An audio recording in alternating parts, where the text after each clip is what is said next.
Music by Shankar Singh. पीछे पापा का है सोनिया के ध्यान रही वही जगह है वही जगह है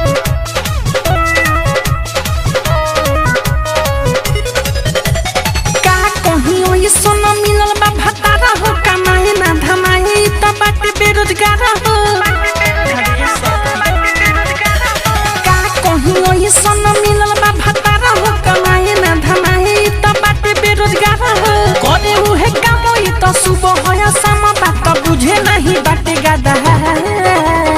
आगे बना नाथ नहीं पीछे बता सोया के ध्यान रही वही जगह आगे बना नाथ नहीं पीछे बता सोया के ध्यान रही वही जगह वही जगह है वही जगह है Ambe Recording Studio, Delhi. घर ही में घुसले रहेला हो खेलल चाहे खाली हो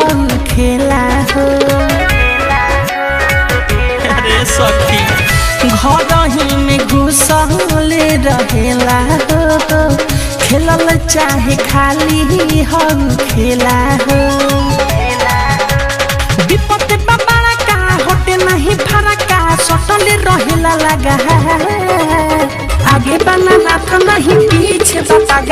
सोया के ध्यान रही वही जगह आगे बना नाथ नहीं पीछे बता सोया के ध्यान रही वही जगह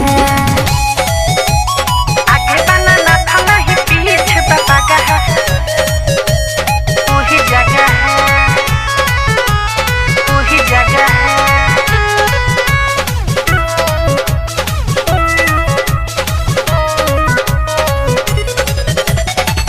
कोरावा में भरे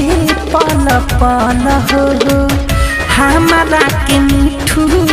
रसल हो हाँ हाँ कोरावा में भरे पल पल हो हमारा के मिठू रसल हो देवेला कोले से होके निर्मल जुग से पर बिन रखला गा आगे बना नाथ नहीं पीछे बता सोया के ध्यान रही वही जगह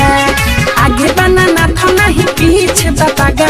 सोया के ध्यान रही वही जगह का कहीं ओई सन मिलल बा भतारा हो कमाई ना धमाई त बाटे बेरोजगार हो करे उहे काम ई त सुबह होया शाम बात बुझे नहीं बाटे गादा आगे बना नाथ नहीं पीछे बता